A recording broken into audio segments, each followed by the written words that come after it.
el gobierno dice aquí, no señor, perdón, anterior, el gobierno dice ahí, no señor, usted se los puede gastar, pero no podrán generar gastos permanentes a cargo del sistema. Hágalo usted, pero no se los cargo el Sistema General de Participación.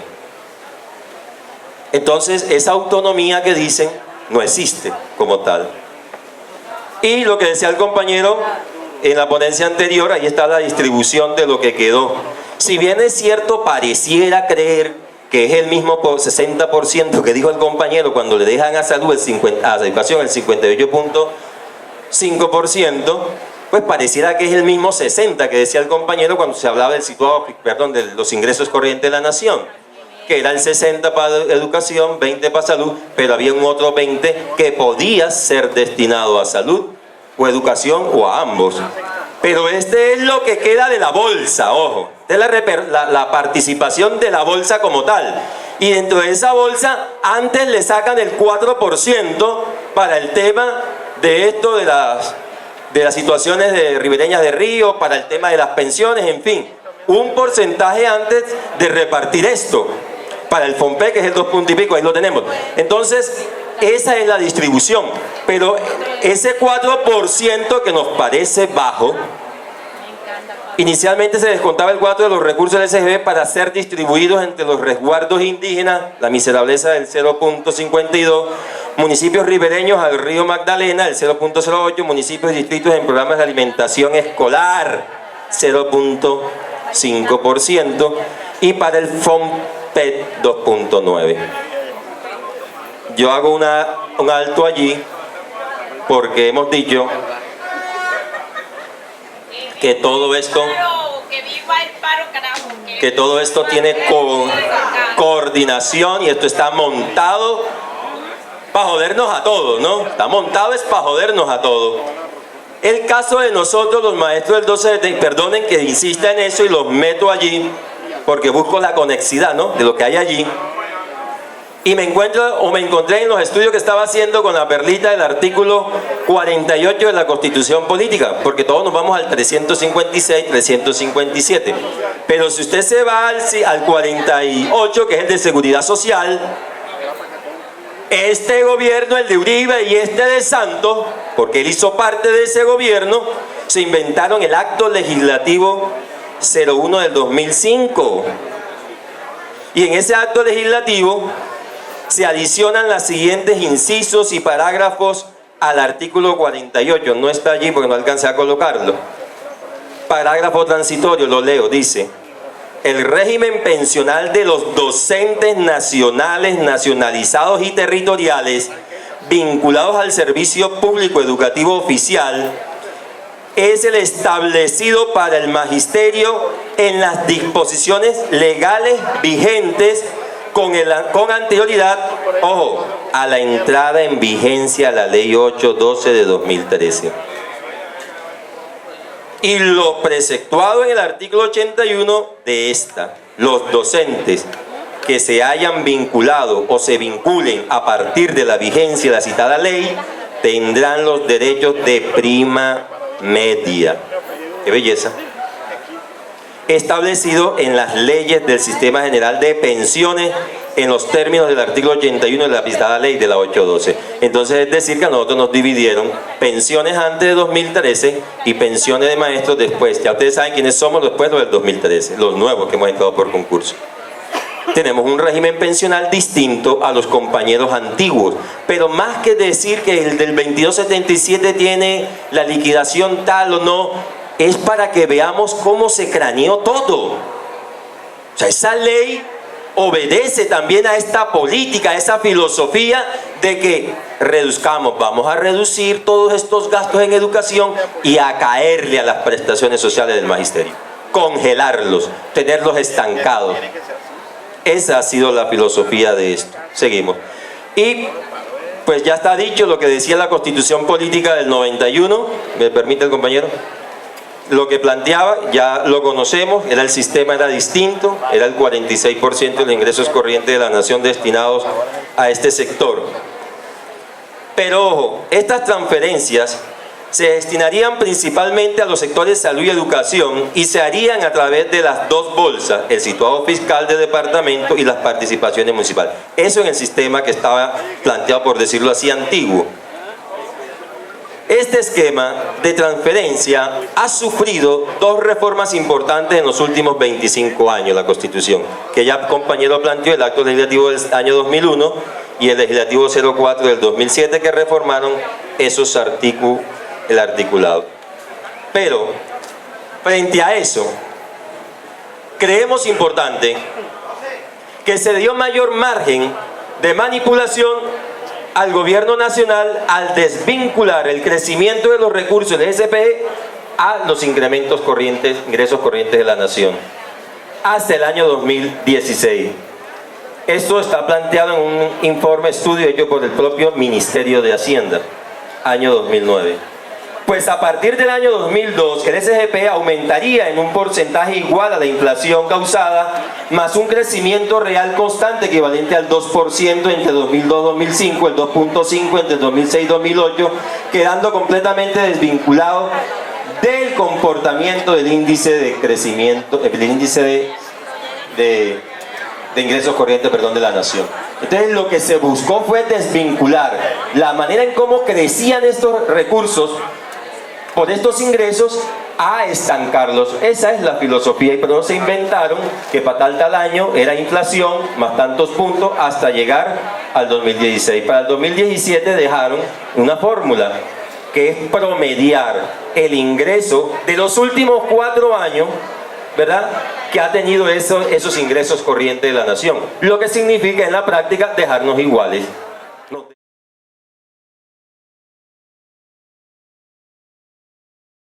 En realidad van a ser discursos que se suman, desde luego, y también ayudan a la construcción. Pero qué bueno que esté la otra orilla. Nosotros todos, como afiliados al Sindicato de los Trabajadores de la Educación, como afiliados a ADET, como afiliados a USDE, conformamos una sola familia, con una sola condición de clase.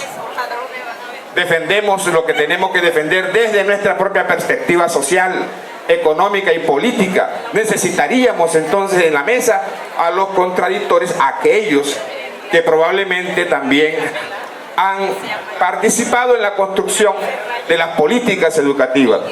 Y de ese pequeño fragmento de las políticas educativas vamos a sacar el engendro del decreto 490 de 2016. Pero ¿qué tiene que ver el Sistema General de Participación con las políticas educativas? Ambos elementos se construyen al mismo tiempo. No es posible construir unas políticas educativas sin que se cuente con los recursos necesarios para que esas políticas se dinamicen, se implanten. Y tenemos que ser muy cuidadosos, porque si no conocemos cuáles son las normas, las reglas, si no conocemos cuál es la ruta que el Ministerio de Educación Nacional y el Gobierno Nacional tiene diseñada para este sector de la educación pública, vamos a estar siempre en las nubes, vamos a estar siempre enlagunados mejor. Por eso la invitación es que pedagogicemos, que entendamos que tenemos la obligación moral, la obligación profesional de investigar, de mirar qué es lo que está haciendo el gobierno conmigo, qué es lo que está haciendo el gobierno con los estudiantes y qué es lo que está haciendo el gobierno con la educación pública en general. Ese conocimiento me va a permitir venir aquí ya ávido de más conocimiento, de conocer mejor, conocer más a profundidad qué es lo que está en juego. Hay un decreto que nos ha afectado mucho y no nos hemos venido dando cuenta de ello, pero EDUMAC y el Centro de Estudios e Investigaciones Docentes ahí ha entendido la obligación de formalizar encuentros con los maestros que así lo deseen, para poder intercambiar ideas y sacar a la luz todos aquellos engendros que tienen las políticas educativas derivadas no de este gobierno, desde luego que no, pero que sí se han de alguna manera acentuado, y ese acento ha impedido que los maestros avancemos más allá de lo que deberíamos de avanzar. Estratégicamente nos han colocado compañeros que han ido a prepararse para que su poder no solamente se extienda, sino que termine de una vez por todas de avasallar al compañero.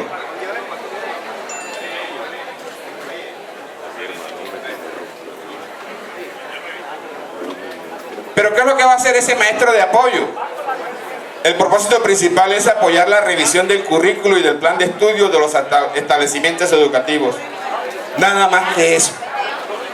Es decir, es tanto el poder que tiene, que ya no solamente está dentro del consejo directivo, sino que además de eso hacen una parte insoluble del consejo académico. Y de hecho, más adelante van a ver cómo él se atreve a proponer grandes cambios para que presuntamente la pedagogía y todo lo que tenga que ver con el currículum cambie para bien. Además de eso, él profundiza y refuerza el conocimiento pedagógico y disciplinar.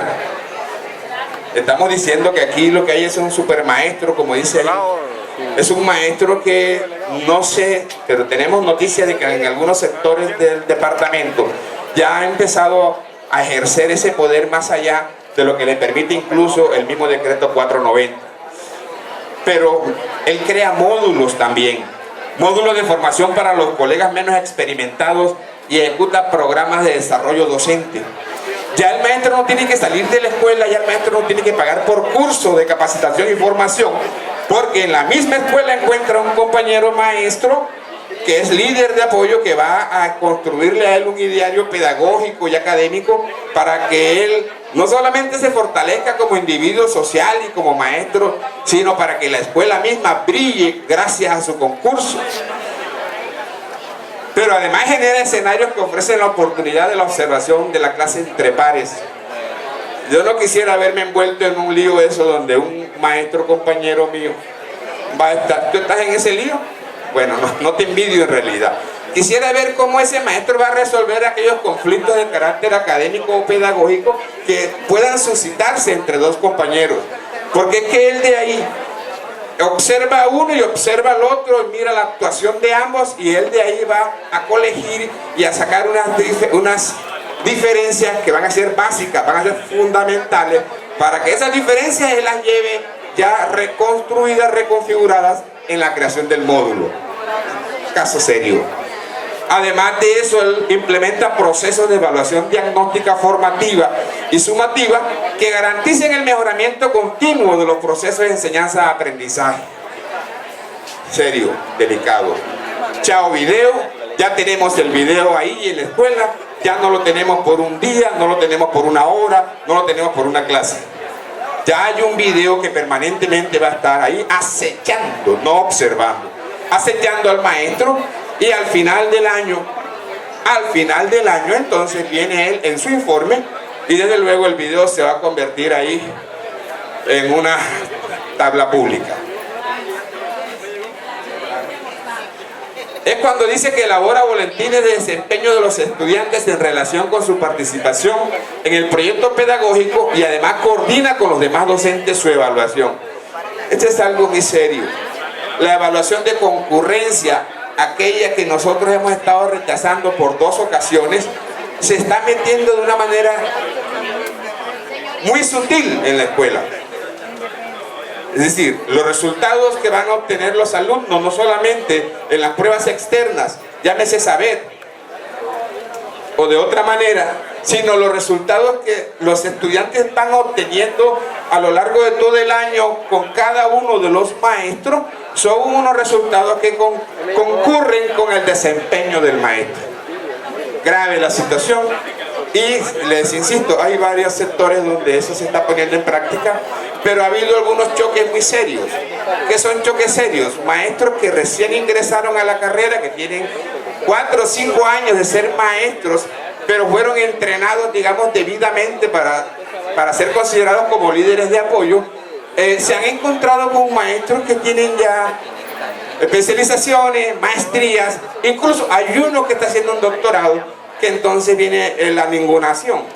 Ese maestro de base, de escuela, de aula, ningunea desde luego a su maestro líder de apoyo porque lo está observando y le está haciendo recomendaciones que según el criterio del maestro de aula no corresponden con la realidad pedagógica del momento.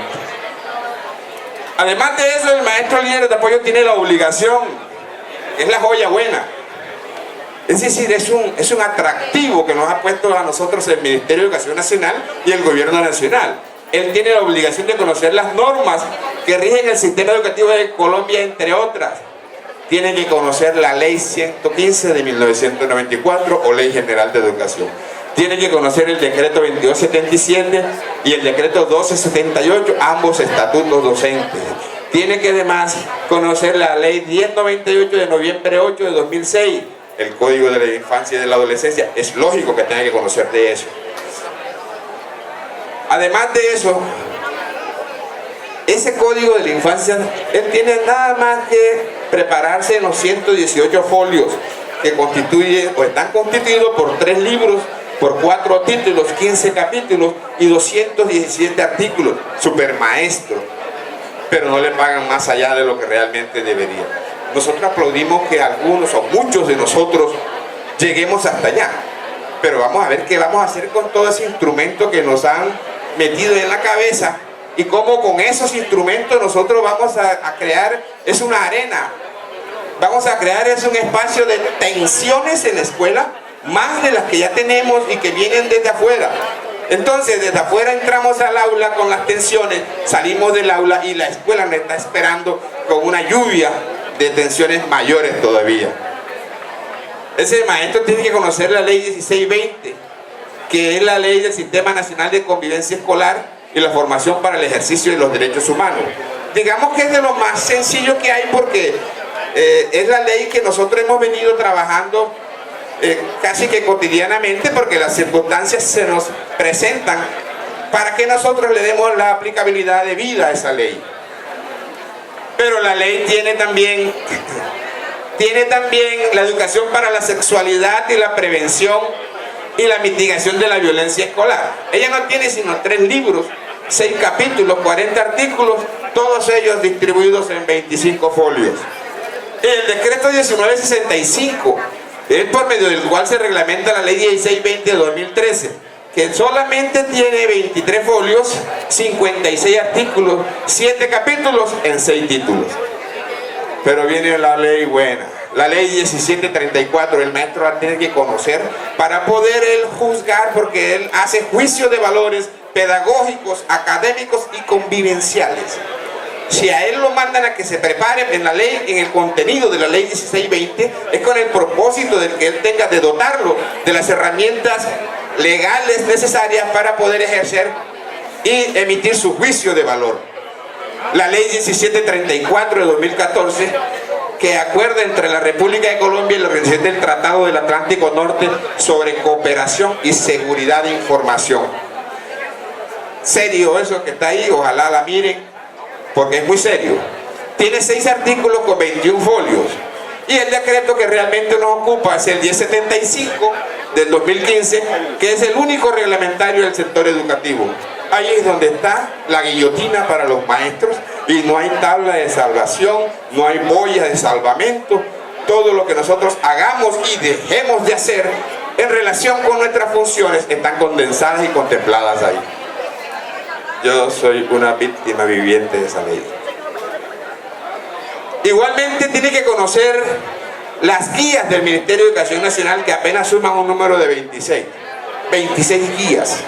Toda esa información le llega a él porque es un correo que es certificado y todos aquellos maestros, si hay alguno aquí, podrá contradecir lo que estoy diciendo o reafirmarlo. Todos ellos permanentemente están recibiendo información, flujo de información del qué hacer y el cómo hacerlo. Cómo aplicar esa cantidad de reglamentos que están ahí escritos.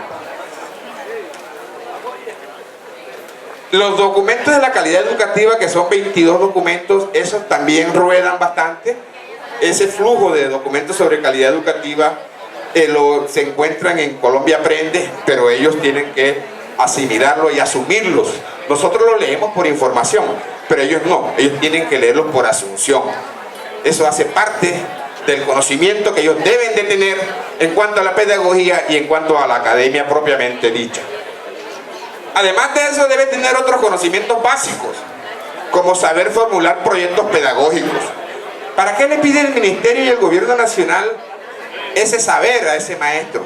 Porque es que allá adelante él debió formular proyectos pedagógicos, debió conocer la ley 1620 y además de eso debió conocer la ley de infancia y adolescencia, lo que le permite a él entonces, sobre la base de las deficiencias que pudiera encontrar en la aplicación de esas normas, crear entonces, formular los proyectos pedagógicos. Por eso les decía en un comienzo, ese es un maestro que está dentro del consejo directivo sin estarlo. Él con solamente formular un proyecto que debe ser de obligatorio cumplimiento, porque él es la ley dentro de la ley en el aula y es dentro de la ley también, la ley dentro de la ley en la escuela. Debe hacer diseños de propuestas curriculares. Recuerden que al comienzo él es un experto en matemáticas, ciencias sociales, ciencias naturales y todo lo demás. Arte plástica, música, danza, tambora, baile, cumbiamba, salsa, todo eso. Pero debe estar el liderazgo y la motivación del equipo de trabajo, debe ser básico, clave. Él debe moverse, o sea, los coordinadores académicos realmente quedaron sin trabajo. Ellos ya no tienen trabajo porque esa coordinación de la academia es responsabilidad de él. A menos que ese coordinador quiera servir de puente instrumental para que sea una réplica, o repita mejor, replique todos aquellos mandatos que ese docente líder de apoyo cree, o todos esos mandatos, todos esos proyectos que ese docente líder de apoyo construya. Además de eso, se la tiene que saber toda metodología de la investigación y el manejo de la información con herramientas tecnológicas, el uso de la web 2.0, uso de redes sociales como medio de comunicación, uso de herramientas de internet para relacionar la institución educativa con el medio y la comunidad educativa.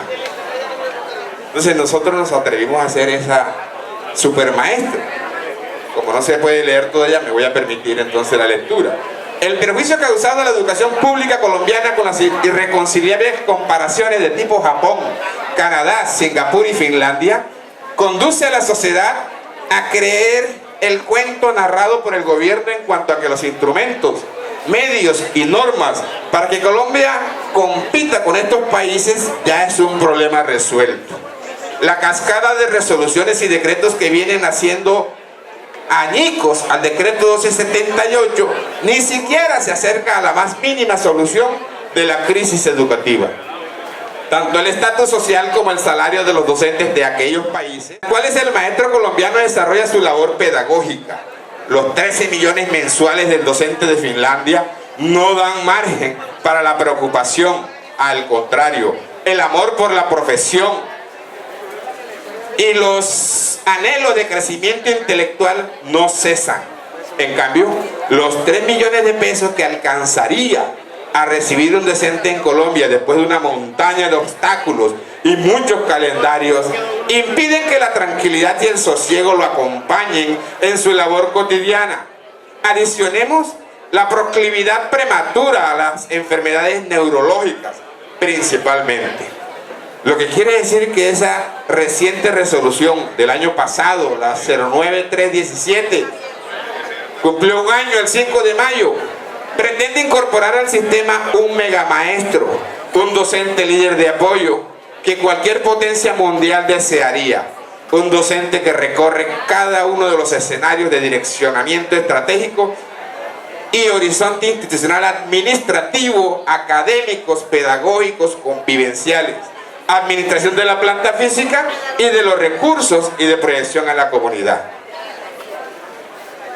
Pero ¿será que esta escuela, desde la perspectiva social que nosotros hemos pretendido, hemos añorado crear, necesite a ese supermaestro o necesite a este?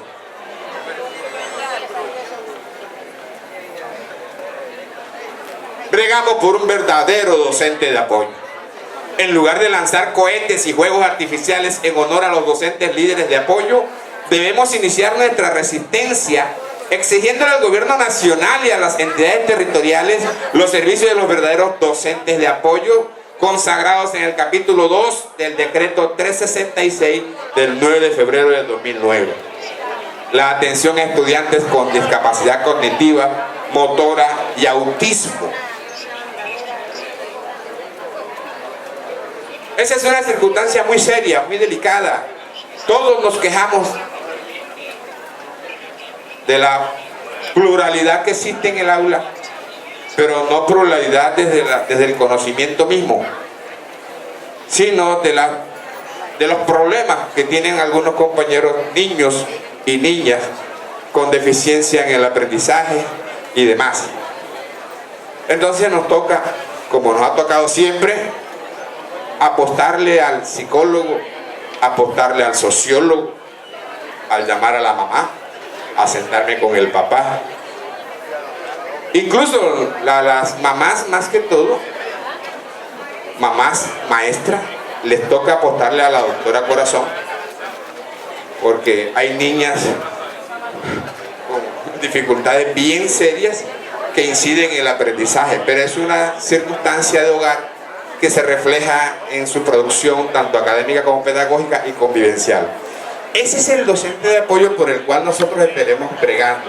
Pero al contrario de esa urgencia que tiene la educación pública, el gobierno colombiano lo que ha hecho es ir cercenando, acabando, cerrando todas aquellas instituciones, todas aquellas escuelas que de una u otra manera prestaban algún tipo de ayuda para el fortalecimiento de esos niños que tenían o que persisten en su deficiencia en el aprendizaje. Yo, en realidad, por el tiempo quisiera como que ya cederle la palabra a ustedes. Es una invitación. EDUMA va a hacer lo posible para seguir trabajando desde esa perspectiva por el conocimiento, por el saber pedagógico, qué es lo que ocurre en la escuela conmigo, qué es lo que debo de saber. Hay una cascada de decretos y resoluciones que nos las aplican cotidianamente, pero que las ignoramos. Es deber de la institución formarlos desde esa perspectiva también legal, pero claro que no ocurre. Entonces nosotros vamos a hacer lo posible, ahora que vemos la urgencia, porque no es una necesidad, es una urgencia que late en el seno del magisterio del distrito, para que establezcamos entonces mecanismos de discusión, de análisis, de debate y reflexión, y al mismo tiempo formulemos propuestas válidas que seamos capaces de llevar adelante. Gracias, muchas gracias. ¡Viva el magisterio colombiano! ¡Viva! ¡Viva! ¡Viva! ¡Viva la persistencia y la combatividad del magisterio del distrito del Magdalena! ¡Viva! ¡Viva! ¡Viva!